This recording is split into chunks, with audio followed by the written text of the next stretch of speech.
Marcus Reynolds stood in front of the mirror in his private jet's bathroom, adjusting his expensive silk tie. At 45, he was one of New York's most successful real estate developers, with buildings bearing his name across the city skyline. His dark hair was perfectly styled, and his tailored suit showed off his athletic build. But the reflection staring back at him held a hint of emptiness that even his billions couldn't fill. "Sir, we'll be landing at JFK in 20 minutes, his assistant called through the door. Marcus splashed some cold water on his face. He had to stay focused. Today was about closing the biggest deal of his career, a $5 billion development project that would transform downtown Manhattan. He couldn't let old memories distract him, especially not today. But as he walked back to his leather seat, his mind drifted to where it always went when he let his guard down, to Christina, his ex-wife, the woman who'd walked away from him 5 years ago, leaving nothing but a note saying she needed to find herself. Christina Taylor had been different from anyone else in his world. She was a talented artist who taught art at an inner-city school, with a smile that could light up a room and a heart bigger than all of Manhattan. When they met at a charity gala 7 years ago, she'd been the only person who wasn't impressed by his wealth or status. Instead, she'd challenged him about the lack of art programs in underprivileged schools. Their whirlwind romance had scandalized New York society. A black teacher from Brooklyn and one of the city's most eligible bachelors. The tabloids had a field day, but Marcus didn't care. For the first time in his life, he'd found someone who saw past his bank account to the man underneath. They married after 6 months, despite his mother's protests and the whispers at every social event. Those first 2 years had been the happiest of his life. But then things started to change. The pressure of society life, the constant scrutiny, the subtle and not so subtle racism at every turn, it all started taking its toll on Christina. The plane touched down with a gentle bump, pulling Marcus from his memories. His phone immediately lit up with messages from his executive team.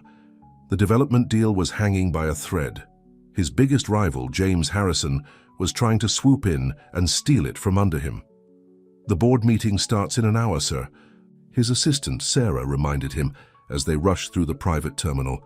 "Mr. Harrison has apparently made a counteroffer."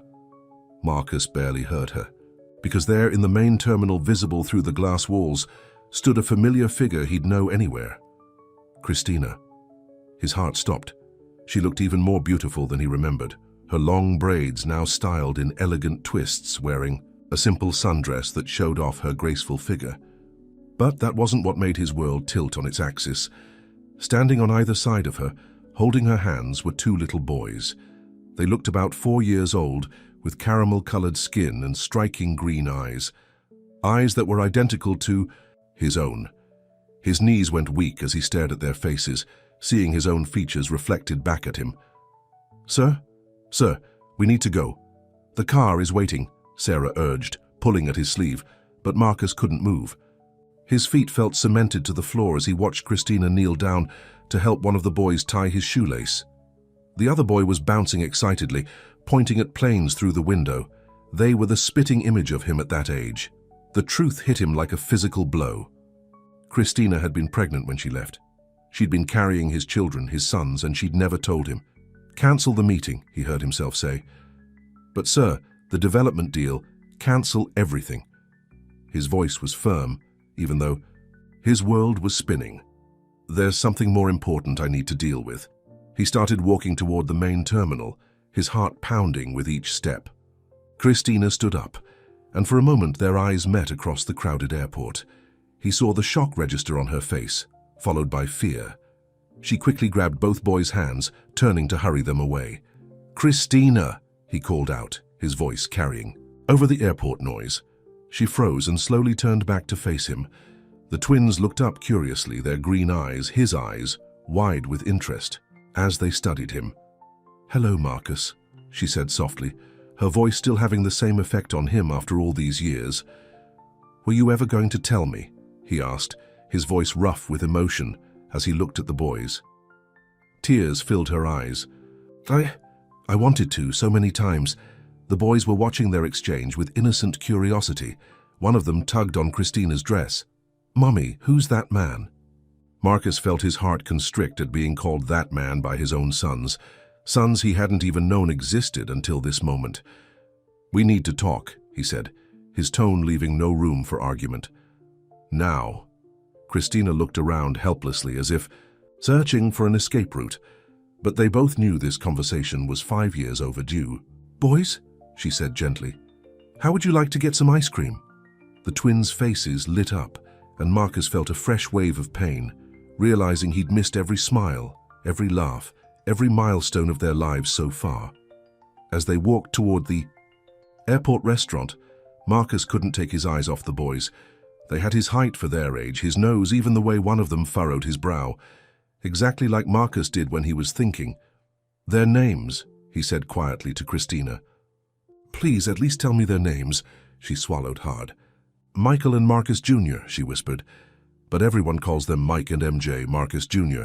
There was a son out there named after him, and he hadn't known for 4 years. The magnitude of what he'd missed crashed over him like a tidal wave.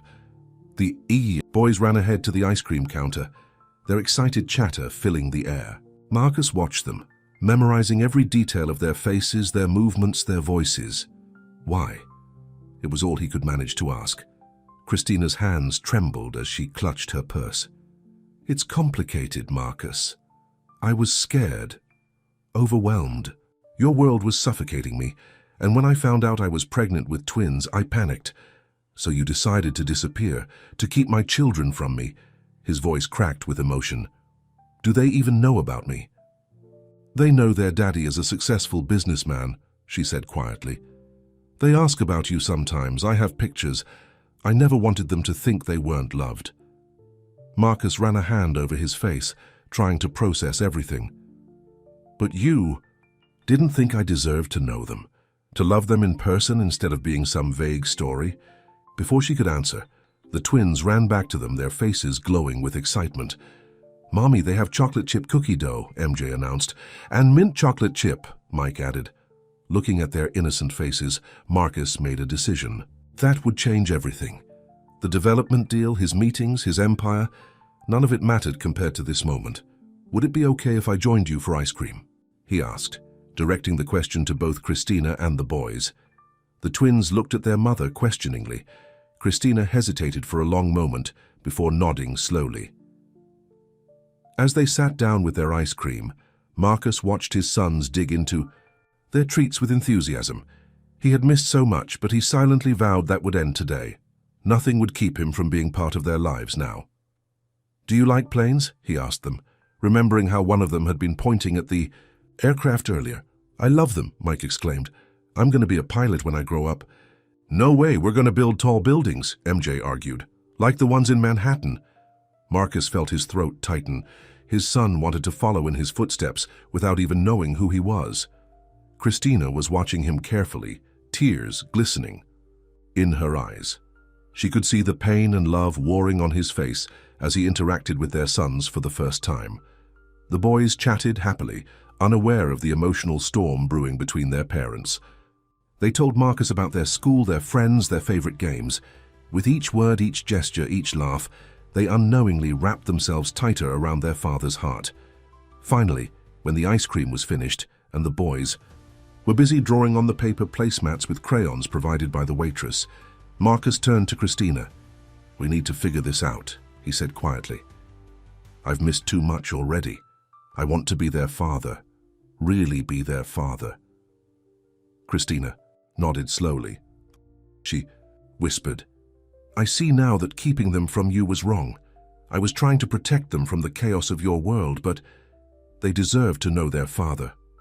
Marcus looked at his sons, his beautiful, perfect sons, and made a silent promise. He would find a way to make this work. He would be the father they deserved, even if it meant completely reorganizing his life. The world of billion-dollar deals and corporate takeovers seemed distant and unimportant now. In its place was something far more precious, the chance to know and love his children. The news about Marcus Reynolds' secret twin sons spread through New York's elite circles like wildfire. His mother, Eleanor Reynolds, nearly fainted when she saw the morning newspaper's headline, Real estate tycoon discovers hidden heirs at JFK. Eleanor burst into Marcus's penthouse office, waving the newspaper. Her perfectly styled silver hair and designer suit couldn't hide her agitation. "Why didn't you tell me immediately?" she demanded. "I had to find out about my own grandchildren from page 6. Marcus looked up from his desk, where he'd been staring at a photo of the twins he'd taken at the airport. "I'm still processing. It myself, Mother." "Well, we need to handle this properly," Eleanor said, sitting down and pulling out her phone. "I'll call our PR team. We need to control the narrative. And of course, we'll need DNA tests." "Stop." Marcus's voice was firm. "They're mine. One look at them and there's no doubt. They have my eyes, my expressions. They're my sons." "Marcus, darling, I know you're emotional right now, but we need to be practical. That woman is their mother, and her name is Christina." Marcus stood up, his temper rising. "And she's the woman I was married to. Or did you forget that?" Eleanor flinched. "How could I forget? She abandoned you and apparently took your heirs with her." Before Marcus could respond, his assistant Sarah rushed in. "Sir, Mr. Harrison is on line 1. He's threatening to go public with accusations that you deliberately missed yesterday's meeting to manipulate the stock prices." Marcus loosened his tie. The development deal, he'd completely forgotten about it in the chaos of discovering his sons. $5 billion on the line, and for the first time in his life, business wasn't his first priority.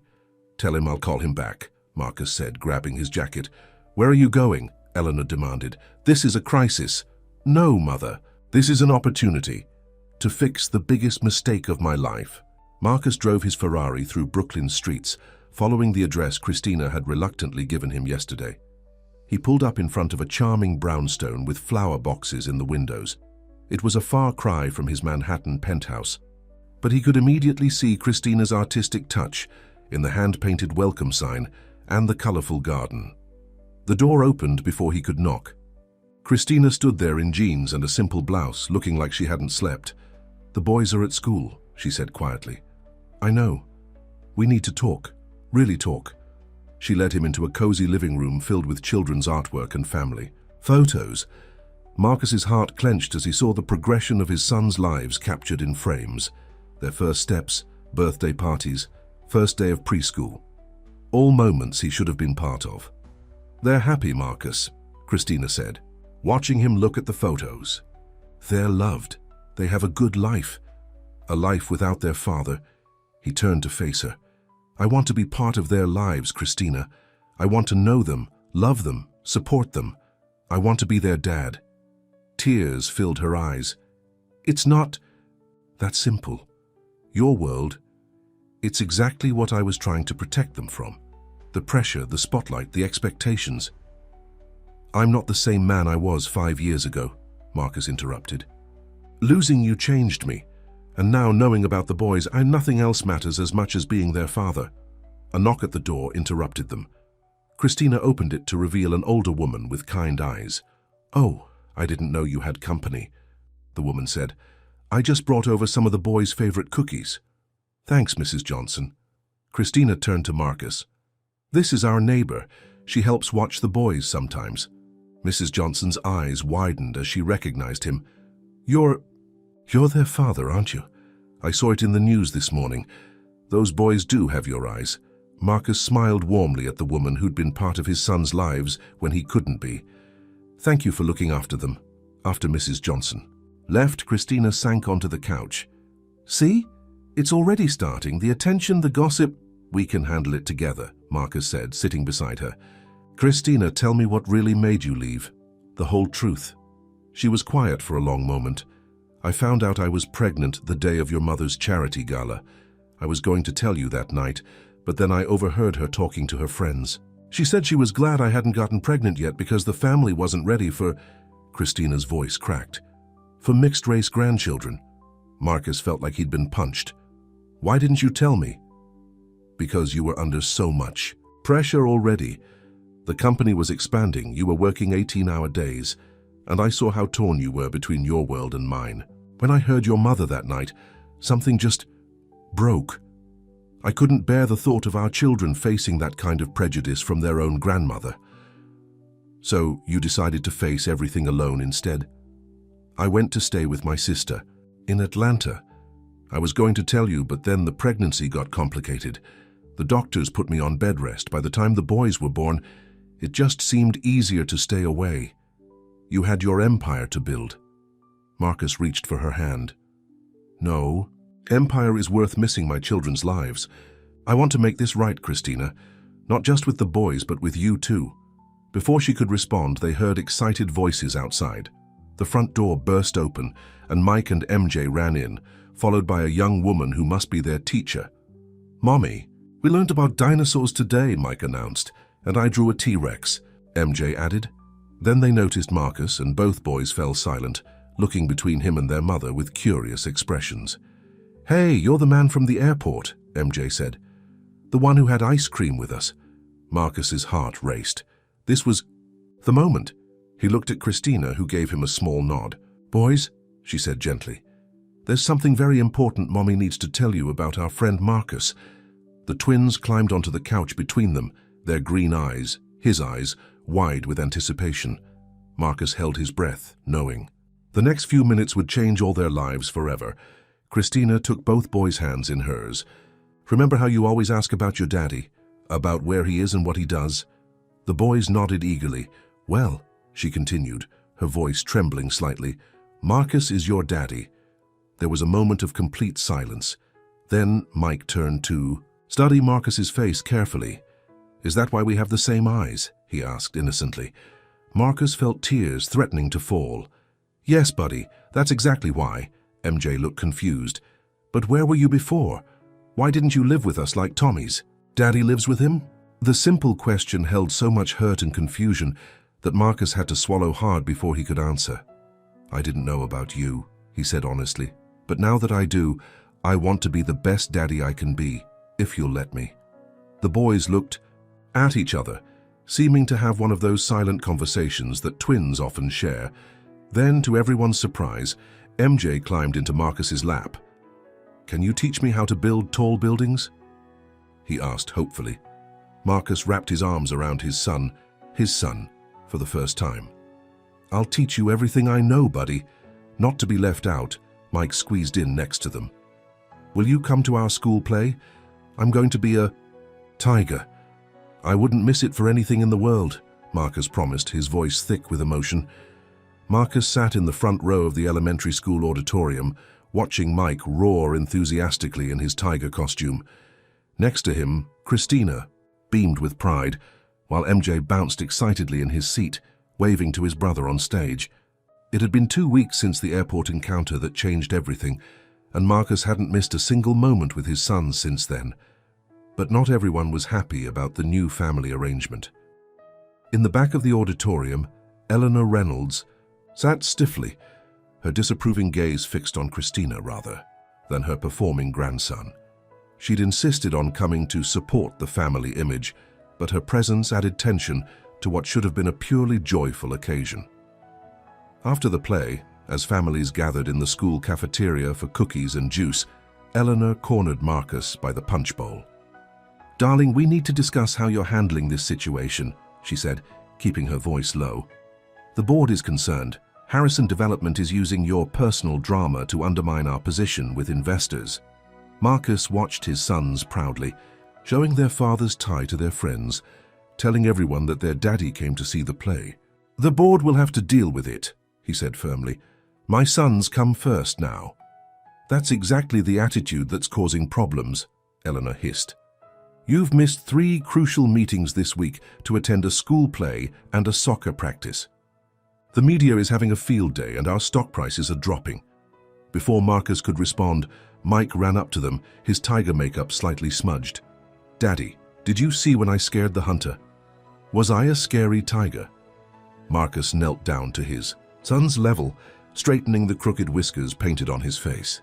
You were the scariest tiger I've ever seen, buddy. I bet even real tigers would run away from you. Mike beamed with pride, then noticed Eleanor. His smile faded slightly. Last week, during their first meeting, she'd insisted on calling the boys Michael and Marcus Jr., despite being told they preferred Mike and MJ. She'd also made several comments about their need for proper upbringing, that had upset Christina. "Hello, grandmother," Mike said politely, using the formal title she'd demanded. Eleanor barely acknowledged him before turning back to Marcus. "The Harrison situation needs your immediate attention. They're meeting with our Chinese investors tomorrow." "Actually," Christina interrupted, joining them with MJ, "Marcus promised to take the boys to the zoo tomorrow. They've been looking forward to it all week." Eleanor's perfectly painted lips tightened. "Surely the zoo can wait. These investments are worth billions." "No, Mother, it can't wait," Marcus said firmly. "I promised my sons, and I'm not breaking that promise." Later that night, after dropping Christina and the boys home, Marcus sat in his penthouse office looking at the latest financial reports. The situation was worse than he'd thought. Harrison Development had successfully convinced several key investors to withdraw their support, citing unstable leadership at Reynolds Enterprises. His phone buzzed with a text from Christina. The boys wanted to say goodnight to their daddy. Below was a photo of Mike and MJ in their matching dinosaur pajamas, grinning at the camera. All thoughts of business troubles melted away as he looked at their faces. The next morning, Marcus arrived at Christina's brownstone early, excited for their zoo trip. But he found her pacing anxiously in the living room while the boys finished breakfast in the kitchen. "Have you seen the morning news?" she asked, holding up her tablet. The headline made his blood run cold. "Reynolds Enterprise heir apparent. DNA test demands heat up as shareholders question. Twin claims." "Your mother's doing?" Christina asked quietly. Marcus ran a hand through his hair in frustration. "She wouldn't dare. This has Harrison written all over it." "The boys don't need this, Marcus. They're just starting to adjust to having you in their lives. I don't want them exposed to this kind of ugliness." From the kitchen came the sound of children's laughter. MJ was probably telling one of his elaborate jokes that only Mike understood. The sound strengthened Marcus's resolve. "I'll handle it," he promised. "But right now we have a date with some lions and tigers." The zoo trip started perfectly. The boys ran from exhibit to exhibit, their excitement contagious. Marcus found himself learning as much from their encyclopedic knowledge of animals as they learned from the educational signs. "Did you know that giraffes have the same number of neck bones as humans?" Mike informed him seriously. "They're just bigger." "And penguins mate for life," MJ added. "Like in that movie we watched, remember, Mummy?" Christina smiled. But Marcus noticed she kept glancing nervously at other visitors who were pointing and whispering news about the DNA. Test demands had spread quickly. They were watching the sea lion show when Marcus's phone buzzed. It was Sarah, his assistant, marked urgent. He stepped away to take the call. "Sir, Harrison just called an emergency board meeting. He's proposing a vote of no confidence. He claims your illegitimate family situation is destabilizing the company." Marcus looked back at his family. MJ was perched on Christina's shoulders for a better view, while Mike stood pressed against the railing, completely mesmerized by the performing sea lions. "Tell the board I'll be there in an hour," he said finally. Breaking the news to the boys that he had to leave early was one of the hardest things he'd ever done. Their disappointed faces haunted him as his driver rushed him back to Manhattan. The boardroom was tense when he arrived. James Harrison stood at the head of the table, his smile smugly confident. "Ah, Marcus, how kind of you to join us. I trust your family outing was pleasant." Marcus straightened his tie, looking each board member in the eye. "Let me be clear. Those boys are my sons. No DNA test is needed, though I'll happily provide one to shut down these ridiculous rumors. But understand this, I will not choose between being a good father and being a good CEO. I can and will be both." "The numbers suggest otherwise," Harrison countered smoothly. "Your attention has been divided. The Chinese investors are still very much interested," Marcus interrupted. "In fact, I spoke with Mr. Chen this morning. He was quite impressed that I prioritize family values. Unlike some people in this room, he understands that a man who abandons his children isn't someone. You want handling your investments." The dig hit home. Harrison's own messy divorce and estrangement from his teenage daughter was well known in their circles. Back in Brooklyn that evening, Marcus found Christina sitting on her front stoop, looking worried. "The boys are inside with Mrs. Johnson," she said. "They've been asking why you left." Marcus sat beside her. I had to protect our family. Harrison was trying to use you and the boys to take control of the company. Maybe your mother is right, Christina said softly. Maybe this is too complicated. The boys were happy before, but I wasn't, Marcus cut in. And neither were they, not really. They needed their father. I needed them.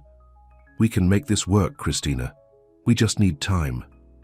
Inside, they could hear Mike and MJ arguing over which stuffed animal from the zoo gift shop was cooler, MJ's penguin or Mike's tiger. The ordinary sound of children's bickering had never seemed so precious to Marcus. I've missed so much, he said quietly. I won't miss anything else, no matter what it costs. Christina looked at him for a long moment. The Marcus I knew 5 years ago would have chosen the company. The Marcus you knew didn't know what it felt like to hold his sons, to hear them call him daddy. Some things are worth more than money. As if on cue, the front door opened, and 2 small bodies launched themselves at Marcus. Daddy, Mrs. Johnson made cookies and we saved you some. Looking at their hopeful faces, Marcus knew he'd made the right choice. Tomorrow he would deal with Harrison, the board, and the media. But tonight, he had cookies to eat with his sons. The DNA test results lay unopened on Marcus's desk for 3 days. He didn't need a piece of paper to tell him what his heart already knew, but the board had insisted. Now, as he finally opened the envelope, his hands trembled slightly. Sarah knocked and entered his office, her face worried. Sir, your mother is here with her lawyer. Before Marcus could respond, Eleanor swept in, followed by a stern-looking man in an expensive suit. The results? Eleanor demanded. Marcus held up the paper. 99.9% positive. Happy now, Mother. Can we stop pretending my sons aren't your grandsons? Eleanor sat down, smoothing her designer skirt. Now we can discuss custody arrangements. Custody? Arrangements? Marcus stared at his mother. What are you talking about? The lawyer stepped forward. Mrs. Reynolds has concerns about the children's current living situation. Given your position and resources, we believe a case could be made for primary custody. Get out. Marcus's voice was deadly quiet. Both of you, get out of my office right now. Marcus, be reasonable, Eleanor pleaded. Those boys are Reynolds' heirs. They should be raised in our world with all the advantages that made Christina feel so unwelcome she ran away. Marcus stood up, his anger building. The advantages of having a grandmother who questioned their existence before they were even born. Eleanor flinched. You know about that? Yes, Mother. I know exactly why Christina left. And now you want to try to take her children away? It's not happening, ever. After they left, Marcus drove to Brooklyn, his mind racing. He needed to warn Christina about his mother's plans. But when he arrived at her house, he found her sitting on the front steps, crying. Christina, what's wrong? Where are the boys? Inside with Mrs. Johnson, she sniffled. The school called today. Some reporter tried to get into their classroom to take pictures. The principal said it's becoming disruptive. Marcus sat beside her, his heart heavy. I'm so sorry. I'll hire security. That's not the answer. Christina stood up, pacing. Guards around their school, reporters hiding in bushes. This is exactly what I was afraid of. Inside, they could hear the boys playing, blissfully unaware of the chaos surrounding them. Their happy voices made the situation even more painful. I had another job offer, Christina said quietly. From an art school in California. They want me to run their children's program. Marcus felt his world tilting. You're not taking them away, not again. I'm trying to protect them. Your mother's lawyers have been calling. The media won't leave us alone. Every time we go out, people stare and whisper. It's not fair to them. And growing up without their father is fair. Marcus's voice cracked. Christina, please, we can figure this out. I'll step down as CEO if I have to. She looked at him in shock. You'd give up the company? For them? In a heartbeat. He took her hands in his. The boys need both of us. They need their mother's love and their father's protection. Together we're stronger. Before Christina could respond, they heard a crash from inside, followed by crying. They rushed in to find MJ on the floor, holding his arm while Mike hovered anxiously nearby. We were just playing superheroes, Mike explained tearfully. MJ tried to fly from the couch. Christina quickly checked MJ's arm, which was already swelling. "We need to take him to the emergency room." The next few hours were chaos. News of MJ's injury somehow leaked to the press, and by the time they reached the hospital, reporters were already gathering outside. Marcus had to call security to keep them away while doctors examined his son. Sitting in the emergency room, watching MJ get his arm x-rayed, Marcus made a decision. He pulled out his phone and made a call. "Sarah, call an emergency board meeting for tomorrow morning. And get me Robert Chen on the line. Yes, I know what time it is in Beijing. This can't wait." Christina looked at him questioningly as he hung up. "I'm restructuring the company," he explained. "Moving most operations to our West Coast office. The New York headquarters will still run, but I won't need to be there every day." "What are you saying?" "I'm saying that if you take that job in California, we're coming with you, all of us. The boys need a fresh start, away from all this madness. And I need to be where my family is." MJ looked up from the x-ray table, his face brightening despite his pain. "We're moving to California, like where Disneyland is." The doctor chuckled as she finished wrapping his arm in a bright blue cast. "Just a sprain, but he'll need to take it easy for a few weeks." Mike, who hadn't left his twin's side, immediately asked, "Can I sign his cast first?" Later that night, after both boys were finally asleep in their own beds, Marcus and Christina sat in her small kitchen, drinking tea and talking about the future. "Are you sure about this?" Christina asked. "Moving across the country, changing your whole life." "I've never been more sure of anything," Marcus replied, "but I need to know you're sure too, that you won't run again when things get tough." Christina was quiet for a moment. "When I left 5 years ago, I was young and scared. I convinced myself I was protecting our babies, but really I was just running from my own fears. I won't make that mistake again." Marcus reached across the table and took her hand. "Then we'll face whatever comes together, as a family." The next morning, Marcus walked into the board meeting with a confidence he hadn't felt in weeks. James Harrison was there, looking smug as usual. "Gentlemen," Marcus began, "I called this meeting to announce some changes. I'm restructuring the company's operations. I'll be moving to our California office to oversee the West Coast expansion personally." The room erupted in chaos. Harrison jumped to his feet. "This is exactly what I've been warning about. He's abandoning his responsibilities." "No, James," Marcus said calmly. "I'm embracing them. My most important responsibility is to my children. But make no mistake, I'm not leaving the company, I'm expanding it. Mr. Chen has already approved the restructuring plan. His investment group is actually increasing their stake, impressed by our commitment to both innovation and family values." Eleanor, who had insisted on attending, sat in stunned silence. Finally, she spoke up. "If you do this, if you take my grandsons away—" "They were always your grandsons, Mother. You just couldn't see past your own prejudices to love them. Maybe some distance will help you understand what really matters." That evening, Marcus sat with Mike and MJ in their bedroom, reading their favorite bedtime story. Both boys were excited about the move, already planning their first trip to Disneyland. "Daddy," Mike asked sleepily, "will you still be our daddy in California?" Marcus hugged his son close, his heart aching at the innocent question. "I'll be your daddy forever, no matter where we are. Nothing will ever change that." MJ held up his cast, now covered in signatures. "Look, Daddy signed it biggest of all." Christina appeared in the doorway, smiling at the scene.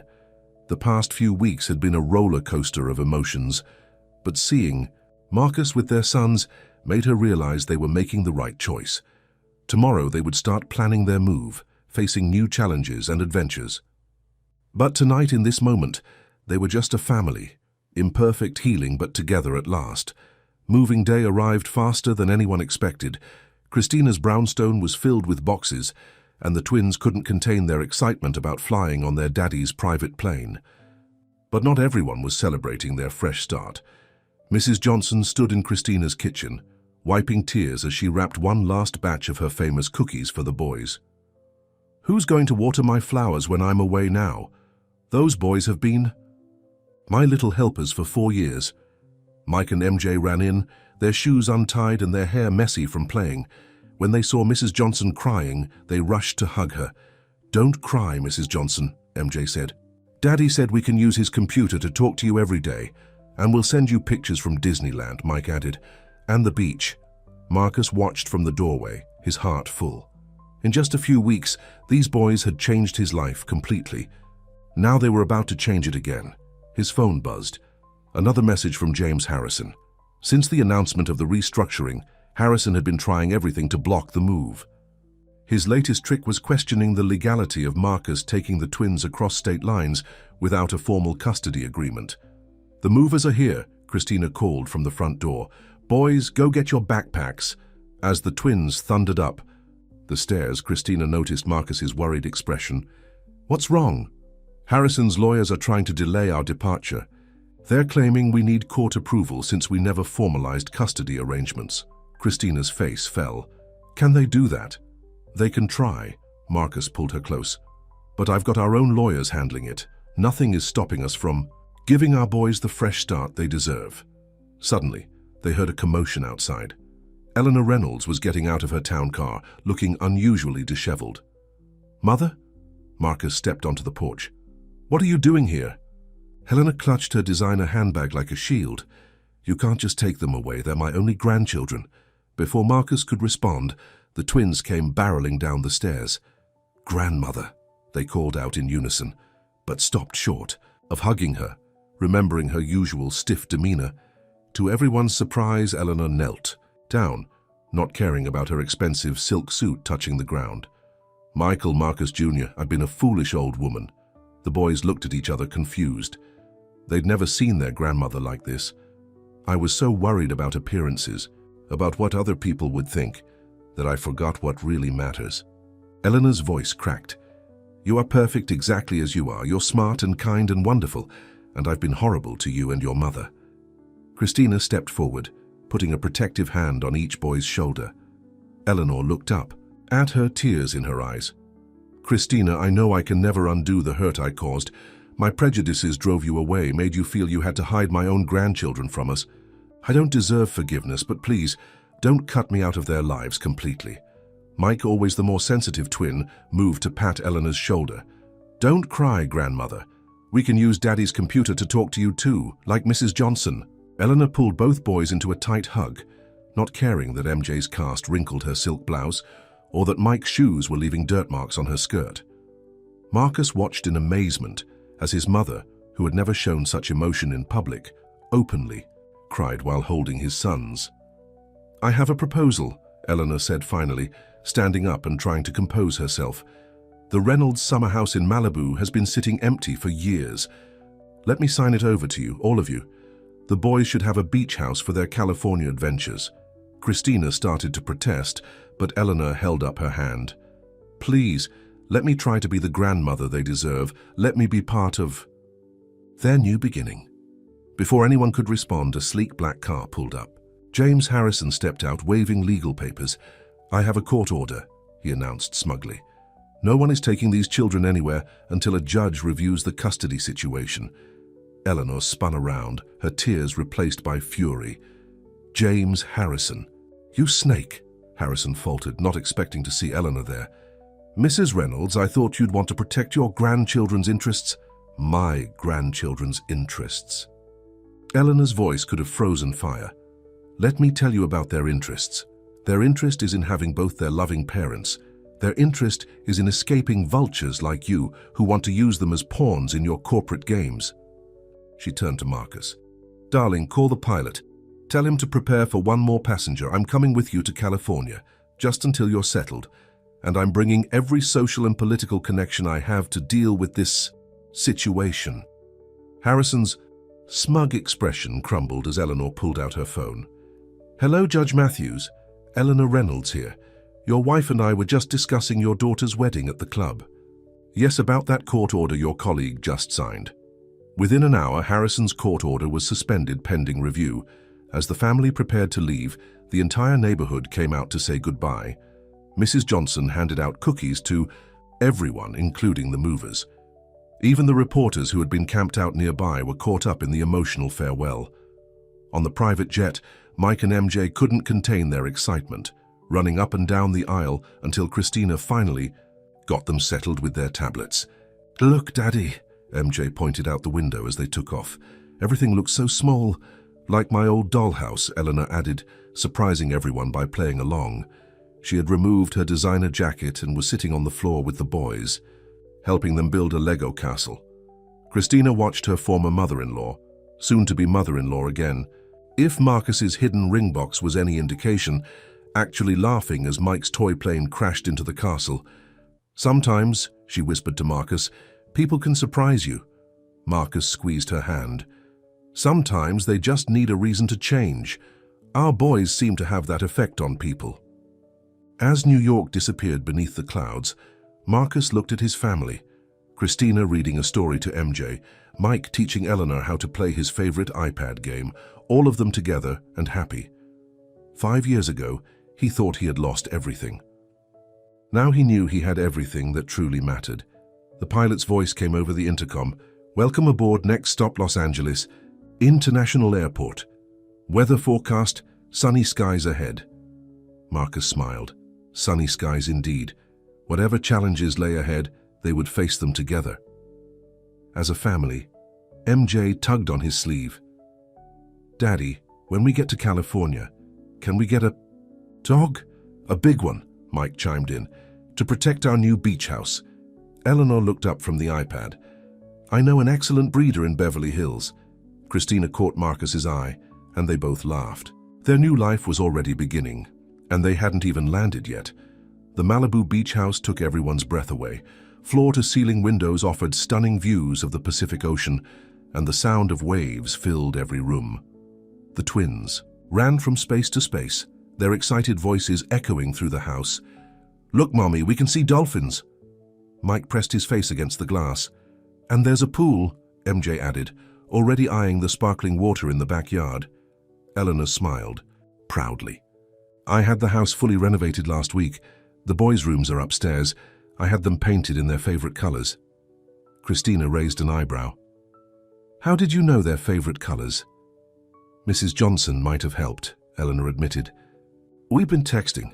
Marcus laughed, still amazed by his mother's transformation. But his laughter was cut short by an urgent call from the West Coast office. "Sir, we have a situation," his new assistant explained. "James Harrison is here." Marcus's jaw tightened. "Harrison? In California?" "He's meeting with the Silicon Valley investors, claiming the company's restructuring is just a cover for personal instability." Before Marcus could respond, he heard a splash, followed by Christina's scream. He ran to the pool area to find MJ in the water, still fully clothed, with Mike reaching out to help him. "I told you to wait," Christina scolded, pulling a dripping MJ from the pool. "You don't even have your swimsuit on." "But Mommy, I wanted. Had to see if I could swim with my cast." Eleanor appeared with warm towels. "Well, I suppose this is a good time to mention I hired a swimming instructor. She'll be here tomorrow." Christina started to object to Eleanor making decisions without consulting them, but Marcus stepped in. "That's actually a great idea, Mother. The boys need to learn water safety if we're living by the beach." Later that evening, after the twins were finally asleep in their new rooms, Marcus found Christina on the beach, staring at the sunset. "Having second thoughts?" he asked softly. "No. Yes. Maybe?" She sighed. "It's all happening so fast. The move, the new job, your mother living next door in the guest house." Eleanor living in the guest house was definitely not part of the original plan, Marcus agreed with a chuckle. "But she's really trying," Christina admitted. "Did you see her playing in the sand with the boys in her designer sundress?" Their conversation was interrupted by Eleanor calling from the deck. "You might want to see this." They rushed inside to find breaking news on the TV. James Harrison was giving a press conference outside the Silicon Valley office. "Reynolds Enterprises is in crisis," Harrison was saying. "Marcus Reynolds has abandoned his responsibilities, moving across the country on a whim. Our investors deserve stable leadership." Marcus reached for his phone, but Eleanor stopped him. "Allow me," she said, her voice steely. She dialed a number. "Robert, Eleanor Reynolds. Yes, I saw Harrison's little performance." "No, darling. Let me tell you what's really happening." Within an hour, Robert Chen himself released a statement fully supporting Marcus's leadership and announcing an additional billion-dollar investment in Reynolds Enterprises' West Coast expansion. "Mother," Marcus said, impressed, "remind me never to underestimate you." Eleanor waved her hand dismissively. "I've been managing corporate politics since before you were born, darling. Now, about the boys' school." The next morning brought the swimming instructor, a former Olympic athlete named Sofia Rodriguez. The twins were instantly smitten with her gentle approach and patient teaching style. "Remember," Sofia explained, helping Mike float on his back, "the water is your friend. You just need to learn to trust it." Christina watched from a beach chair, working on lesson plans for her new job at the art school. The position started in 2 weeks, and she was both excited and nervous. A commotion from the beach drew their attention. 2 large dogs, a golden retriever and a German shepherd, came bounding across the sand, followed by a handsome man in his 40s. "Zeus! Apollo, come back here!" The dogs ran straight to the pool area where the twins squealed in delight. "I'm so sorry," the man said, finally catching up. "They usually behave better than this." Eleanor emerged from the guest house, and her eyes widened slightly. "Thomas Blake, is that you?" The man looked surprised. "Eleanor? I had no idea you were in Malibu." "You two know each other?" Marcus asked. "Thomas is one of California's top pediatricians," Eleanor explained, "and a longtime family friend. His father and your father were college roommates." The twins were already playing with the dogs, their swimming lesson forgotten. "Can we keep them?" MJ begged. "Those are Dr. Blake's dogs," Christina explained. "Actually," Thomas said, "I've been looking for a good home for them. I'm moving to a smaller place and they need more space." The boys turned to their parents with pleading eyes. "We did promise them a dog," Marcus reminded Christina, "and now they'd have 2, Mike added hopefully. Sophia laughed. "Well, my lesson time is almost up anyway. Same time tomorrow?" As the swimming instructor left, Thomas stayed to help the boys learn basic commands for Zeus and Apollo. Eleanor watched with an oddly knowing smile. "Thomas is single, you know," she mentioned casually to Christina, "and he's excellent with children." Christina's eyes widened. "Eleanor, Marcus and I are—" "Oh, I know, darling, I wasn't thinking of you." Eleanor's gaze drifted to Sophia's retreating figure. "I just think everyone deserves a chance at happiness." That night, as the family sat on the beach watching the sunset, the twins curled up with their new dogs, Marcus felt a deep sense of peace. The corporate drama seemed distant compared to the joy of watching his sons experience their new life. "Daddy," Mike said sleepily, "is this our happy ending?" Marcus pulled his son closer. "No, buddy. This is our happy beginning." But life had other plans.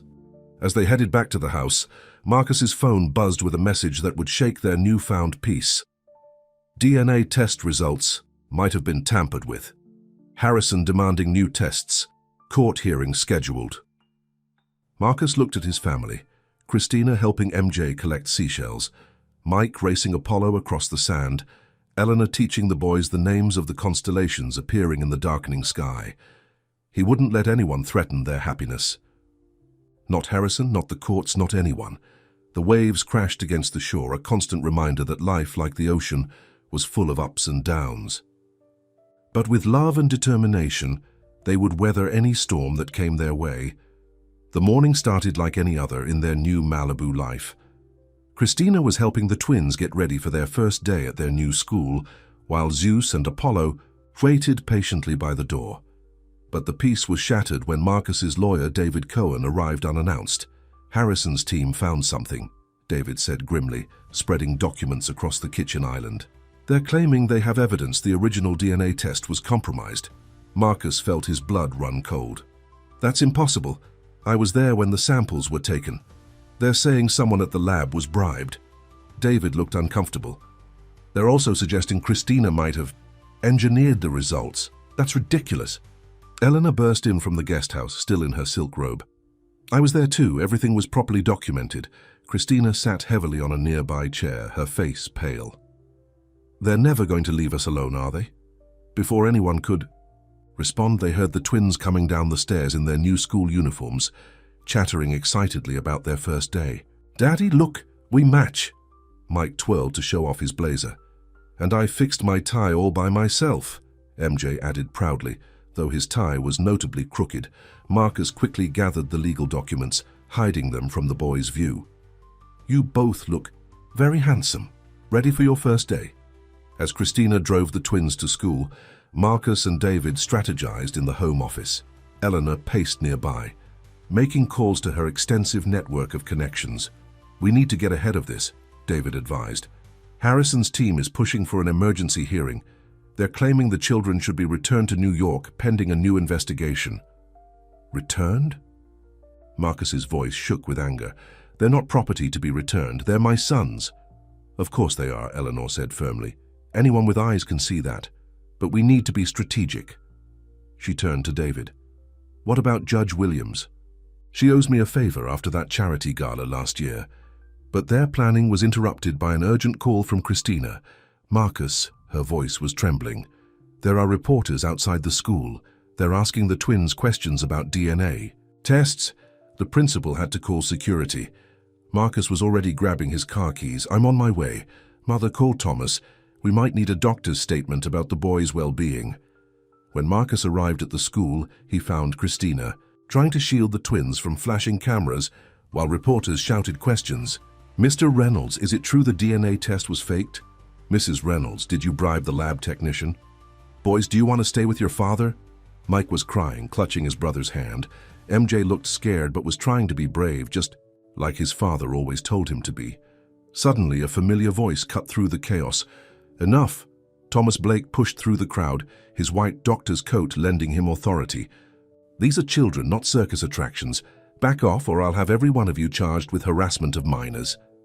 The school security finally managed to clear a path, and Marcus rushed his family inside. In the principal's office, Mike crawled into his lap while MJ clung to Christina. "Maybe we should take them home," Christina suggested softly. "No," Marcus said firmly. "We can't let Harrison win. We can't let him disrupt their lives." Thomas, who had followed them in, knelt before the twins. "Hey guys, remember what we learned about being brave with Zeus and Apollo? Sometimes scary things happen, but we face them together." The boys nodded, wiping their tears. "Tell you what," Thomas continued. "Why don't I walk you to your classroom? I heard there's a class pet, a rabbit named Snowball." The mention of the rabbit perked the twins up immediately. As Thomas led them out, Eleanor arrived, looking fierce. "I've called every news outlet in California," she announced. "They'll be receiving cease and desist letters within the hour. No one harasses my grandsons." The principal, Dr. Martinez, cleared her throat. "Mr. and Mrs. Reynolds, I want you to know we take our students' safety very seriously. We'll be increasing security and implementing a strict no-media policy." Later that afternoon, as the family gathered at home trying to process the day's events, Sophia arrived for the twins' swimming lesson. "I saw the news," she said sympathetically. "How are they doing?" The boys were already changing into their swim trunks, seeming to have bounced back from the morning's trauma. Children's resilience was remarkable. "They're stronger than we think," Christina said, watching them splash into the pool under Sophia's watchful eye. Marcus wrapped his arm around her. "They get that from their mother." Eleanor watched the swimming lesson from her usual spot, but her mind was clearly elsewhere. Finally, she spoke up. "I made some calls to my old friends in New York society. Harrison's been making enemies there too. His daughter Claire, the one he's estranged from. She's willing to speak about why she cut ties with him." Marcus turned to his mother in surprise. "What do you mean?" "It seems Harrison has a history of using children as pawns in his business dealings. Claire claims he tried to force her to marry a business partner's son to secure a merger." Before they could discuss this further, they heard excited shouts from the pool. "Look, Daddy, I can swim without the float," Mike called out. "Me too," MJ demonstrated, though Sophia kept a careful hand nearby. Thomas, who had stopped by to check on the boys after the morning's chaos, watched the scene with a gentle smile. "They're adjusting well despite everything. Children often show us how to move forward." Eleanor noticed Sophia glancing at Thomas appreciatively and hid a smile. Her matchmaking instincts were never wrong. That evening, after the twins were asleep, the adults gathered in the living room to plan their strategy. David had brought in a team of investigators to look into Harrison's claims about the DNA test. "We need to be Prepared for anything, David warned. Harrison's desperate. The company's stock has been rising since the West Coast expansion announcement. He's losing support. Let him come after me, Marcus said, his voice hard. But he crosses a line when he targets my children. Christina touched his arm gently. We need to think about what's best for the boys.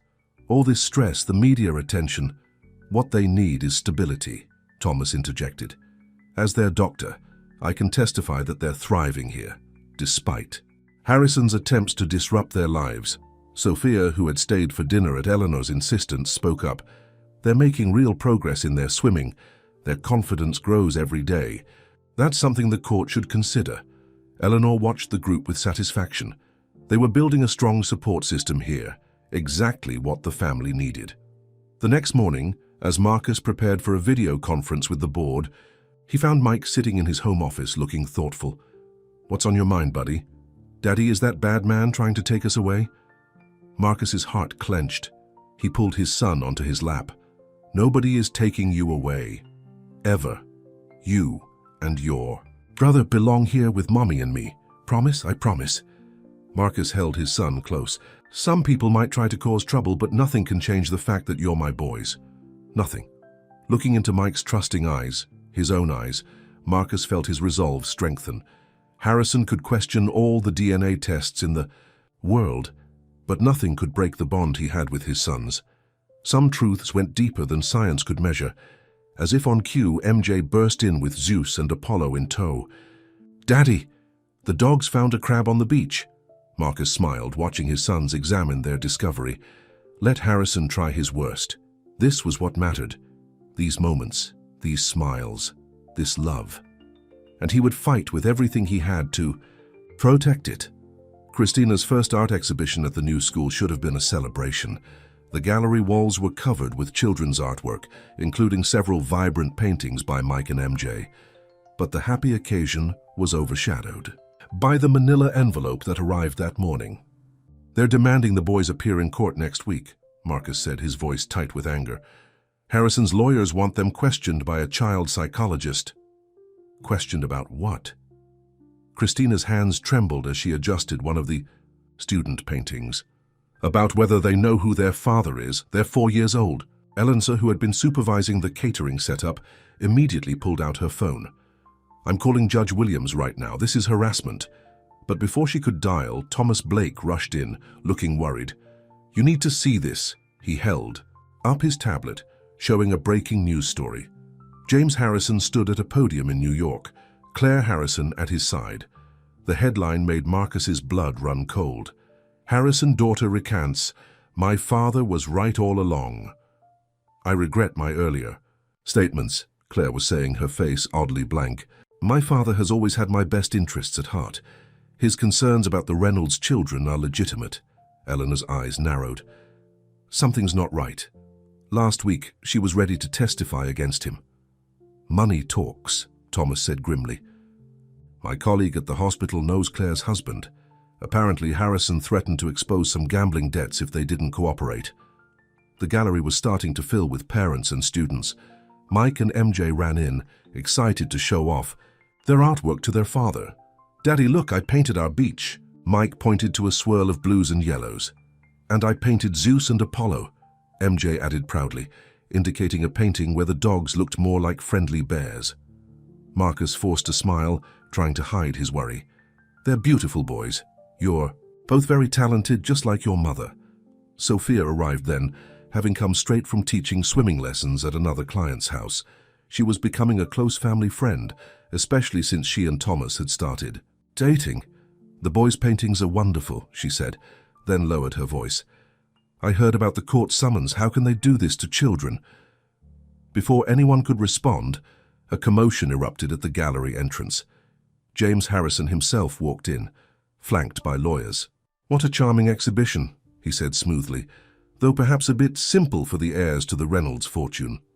Marcus stepped forward, but Christina reached Harrison first. Get out, she said, her voice shaking with fury. You have no right to be here. Actually, I do. Harrison smiled coldly. As a concerned member of the Reynolds Enterprises board, I have every right to assess the environment where the potential heirs are being raised. The twins, sensing the tension, moved closer to their parents. Harrison's eyes fixed on them, studying their features with calculating interest. Remarkable resemblance, he mused. Almost too perfect, one might say. Makes one wonder about the authenticity. That's enough. Thomas stepped forward, his usual gentle demeanor replaced by professional authority. As these children's doctor, I'm officially stating that your presence is causing them distress. Leave now or I'll call the police. Harrison held up his hands in mock surrender. No need for threats, I merely wanted to see for myself. He looked directly at Marcus. The board meeting next week should be interesting, especially when I present my evidence about the original DNA testing facility. After he left, Eleanor made a series of rapid-fire phone calls while Marcus and Christina tried to salvage the exhibition. The twins were unsettled, picking up on the adults' anxiety. Why? Was that man looking at us funny? Mike whispered to MJ. Maybe he's just jealous because our paintings are better than his, MJ whispered back, making his brother giggle. Later that night, after the twins were asleep, the family gathered in the living room with Thomas, Sophia, and David Cohen, who had rushed over after hearing about Harrison's appearance. He's planning something big, David warned. My sources say he's been meeting with board members privately, showing them some kind of documentation. Could he really have evidence about the DNA test being compromised? Christina asked, her voice small. It doesn't matter, Marcus said firmly. Those are my sons. I don't need a test to tell me what my heart knows. Eleanor stood up suddenly. I think it's time I made a trip to New York. Everyone looked at her in surprise. Claire Harrison and I were close once, she explained. She used to spend summers with us when she was young. Perhaps she needs someone to remind her what it's like to have a parent who puts their child first. Thomas nodded thoughtfully. And I have colleagues at the original testing facility. I can look into Harrison's claims directly. Sophia squeezed his hand proudly. Their relationship had blossomed quickly, brought closer by their shared dedication to helping the Reynolds family. I'm coming with you, Mother, Marcus decided. The board needs to see I'm not afraid of Harrison's accusations. Christina started to object, but he cut her off gently. I'll be back before the boys' school play next week. I promised them I'd be there, and I keep my promises. That night, as they lay in bed, Christina curled into Marcus's arms. I'm scared, she admitted. Not of losing the money or the lifestyle, but of losing this, our family, our happiness. Listen to me, Marcus said, pulling her closer. 5 years ago I lost you because I was too focused on the empire, on what other people thought. I won't make that mistake again. Harrison can take the company if he wants. He can't take what really matters. The boys need stability, Christina whispered. All this fighting, the court appearances, the media, it's not fair to them. No, it's not. Which is why I've made a decision. Marcus sat up, his face serious. If Harrison wants the company so badly, maybe we should let him have it. Christina stared at him in shock. What? I've been talking to Robert Chen. He's interested in backing a new venture, something smaller, more focused on sustainable development, something I could run from here, spend more time with the family. But Reynolds Enterprises, it's your legacy. Marcus smiled softly. No, our boys are my legacy. Everything else is just business. The next morning, as Marcus packed for New York, the twins helped in their own way, adding their favorite stuffed animals to his suitcase. To keep you company, Daddy. When will you be back? Mike asked, his lower lip trembling. Very soon, Marcus promised, just in time to see you be the best tree in the school play. I'm not a tree anymore, Mike giggled. Ms. Rodriguez said I can be a superhero. Even better. Marcus scooped both boys into a tight hug, breathing in their familiar scent, memorizing their laughter. As his private jet took off, Marcus watched the Malibu coastline disappear beneath the clouds. Eleanor sat across from him, already planning their strategy. Claire will listen to reason, she said confidently. She just needs to remember who she really is. Marcus nodded, but his mind was on the family he was leaving behind. Christina would be starting her first full week of teaching. The boys had swimming lessons with Sophia. Thomas was taking them to the zoo on Saturday. His phone buzzed with a message from Christina. A photo of the twins at breakfast, both giving thumbs up to the camera. The caption read, "We love you, Daddy. Show that mean man who's boss." Marcus smiled, feeling his determination strengthen.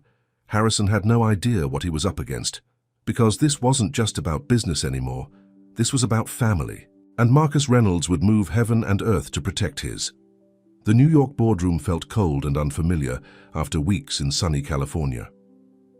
Marcus sat at the head of the table, Eleanor beside him, as James Harrison made his presentation to the board. "These documents prove the DNA testing facility was compromised," Harrison declared, passing out folders.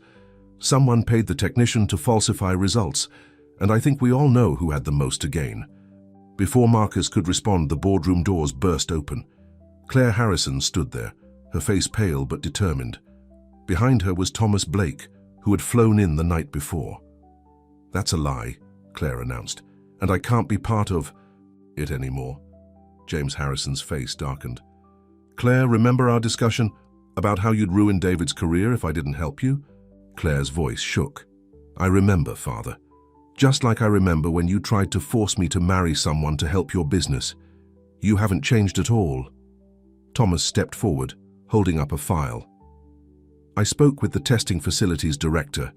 Personally, the technician Harrison claims was bribed. She's been on maternity leave since before the tests were conducted. She wasn't even in the building." Eleanor smiled triumphantly. "Did you really think we wouldn't investigate your claims, James?" But Harrison wasn't finished. He pulled out one last document, then explained this. A private investigator found evidence that Christina Thompson was seen entering another DNA testing facility 2 weeks before the official test. Marcus felt his world tilt. He looked at Thomas, who nodded slightly. "Yes, Christina went to another facility," Thomas confirmed, "because she wanted to be absolutely certain before the official test. She was protecting the boys from exactly this kind of situation. Back in Malibu, Christina was trying to focus on preparing the twins for their school play that evening. Mike was practicing his superhero poses, while MJ struggled with his cape. "When is Daddy coming home?" Mike asked for the 100th time. "He promised he'd be here," Christina assured him, though her own heart was anxious. She hadn't heard from Marcus since he texted that he was heading into the board meeting. Sophia arrived to help with the costumes, bringing a surprise visitor, Mrs. Johnson from Brooklyn. "Mrs. Johnson!" the twins screamed in unison, running to hug their former neighbor. "I couldn't miss my favorite superheroes in their big play," Mrs. Johnson laughed. "Your grandmother arranged everything." The boys dragged Mrs. Johnson to see their new rooms, their artwork, and of course, Zeus and Apollo. Christina used the moment to check her phone again. Still no message from Marcus. "He'll be here," Sophia said softly. "He's never broken a promise to them." In New York, the board meeting had devolved into chaos. Harrison was shouting about company, stability, while Claire was revealing years of his manipulative business tactics. "Enough," Marcus's voice cut through the noise. "This ends now." He stood up, looking each board member in the eye. "Yes, I moved to California to be with my family. Yes, I chose my sons over sitting in this boardroom every day, and I'd do it again in a heartbeat." He pulled out his own stack of documents. "Here's what Harrison doesn't want you to see. Since our West Coast expansion, our stock has risen 15%. Our new sustainable development projects have attracted billions in foreign investment. And our employee satisfaction rates are at an all-time high. But more importantly," he continued, his voice softening, "I found something worth more than all of this. I found my sons, I found love, I found what really matters." He turned to Harrison. "You can have it." The room fell silent. "What?" Harrison stammered. "The company. My shares. You can have it all, with conditions. First, you sign an ironclad agreement never to contest my children's paternity again. Second, you publicly apologize to Christina and the boys for the harassment. And third, you make things right with your own daughter." Harrison's face turned red. "You can't be serious. You'd give up everything?"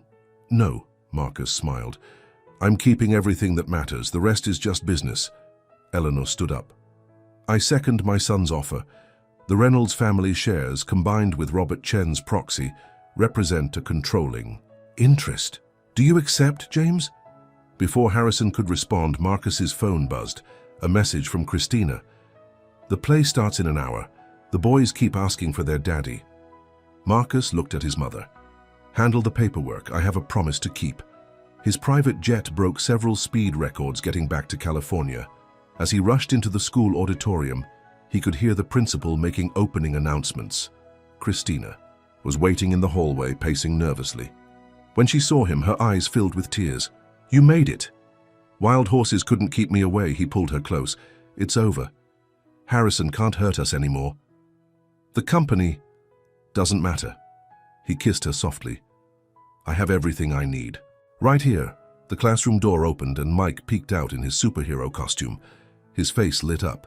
"Daddy!" MJ appeared beside his brother, cape askew. "You came!" Marcus knelt down, straightening MJ's cape and adjusting Mike's mask. "Of course I came, I promised, didn't I?"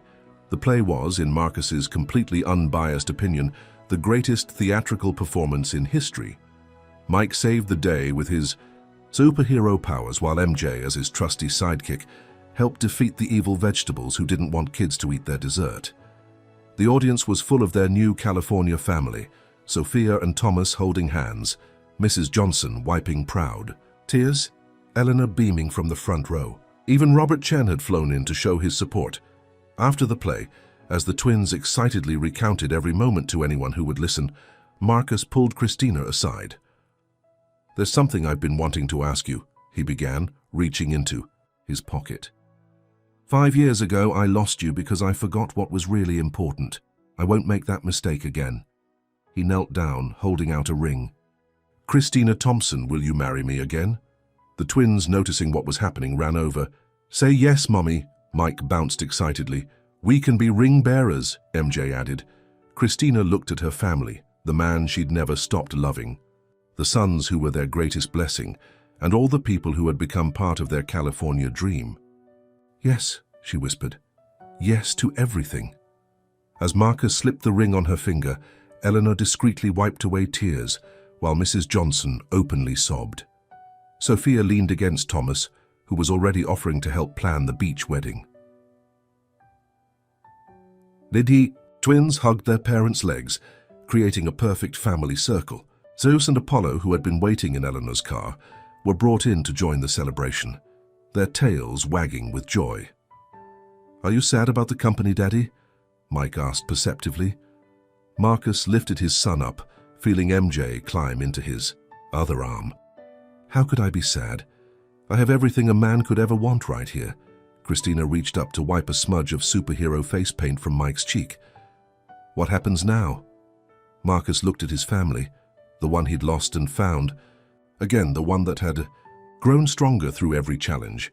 Now, he said, "We live happily ever after." But life, as they all knew, was never quite that simple.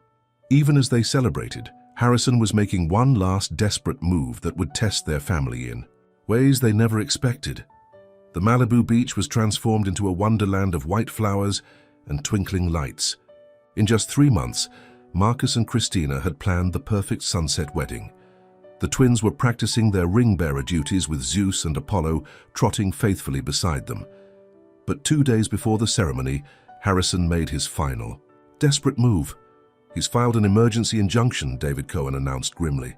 "He's claiming the company transfer can't go through until the paternity issue is fully resolved." Marcus looked up from where he was helping MJ with his bow tie. "He signed the agreement, it's over." "He's claiming duress," David explained. "Says he was coerced into signing away his rights to the company." Eleanor burst in from the guest house, her face flushed with anger. "That snake. After everything Claire revealed about him, where is Claire now?" Christina asked, concerned for the young woman who had helped them. "Safe," Thomas assured them. He and Sophia had been helping Claire rebuild her life away from her father's influence. "She's staying at my sister's ranch in Montana." The twins, picking up on the tension, huddled closer to their parents. "Is the bad man trying to hurt us again?" Mike asked quietly. Marcus gathered both boys into his arms. "No one can hurt us, buddy. We're stronger together, remember?" That evening, as the family sat on their beach watching the sunset, Eleanor made an announcement. "I've been doing some thinking," she said, watching the twins build a sandcastle. Harrison's real problem isn't with the DNA test or the company. It's about legacy. Christina looked confused. What do you mean? He's alone, Eleanor explained. His own daughter won't speak to him. He has no grandchildren, no family love. He's watching Marcus choose family over fortune, and it's driving him mad with jealousy. Marcus considered this. So what are you suggesting? I think it's time we showed him exactly what he's fighting against. Eleanor smiled mysteriously. And I know just how to do it. The next morning, Harrison arrived at his office to find his waiting room full of familiar faces. Claire was there along with his ex, Susan. But most surprisingly, his estranged brother Michael, whom he hadn't spoken to in 20 years, sat quietly in the corner. What is this? Harrison demanded. An intervention, said softly, because someone reminded us that family is worth fighting for, even when that family has lost its way. Eleanor stepped out of the shadows. Hello, James. Remember when our children were young? How you and Michael would bring Claire to play with Marcus?